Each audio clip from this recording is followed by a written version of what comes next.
All right, we have a little bit of a different video today. This is something I've been wanting to do for a while, taking some of the flies that we've tied the last few weeks and seeing how they interact in water, up close and personal. And so I took some of the flies, tied them on some line and threw them in. Starting with the Griffith's Gnat, there's a fly tying video of this down in the description. And what was interesting about this particular fly is how it really sat on top of the water.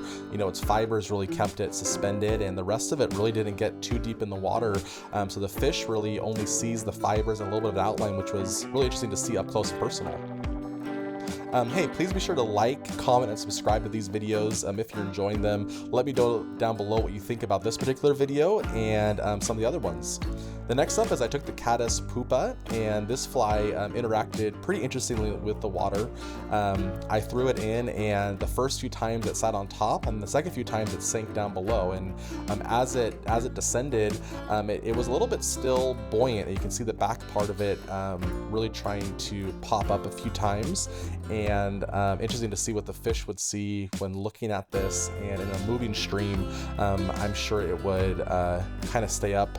This was a Tenkara Kabari fly, and this is a fly that can be fished both dry or wet, and it was interesting watching how it interacted with the water because it stayed kind of half in, half out. The top part of it stayed suspended on top of the water, and the bottom part stayed below the water. It was kind of a half-half fly. This is a zebra midge take.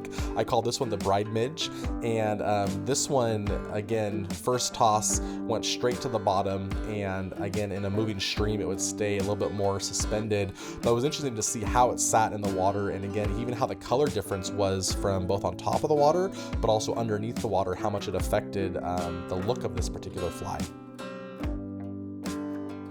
I hope this is interesting for you, seeing how these flies interact. I may do another one of these in the future. Hope you enjoyed it. Happy tying.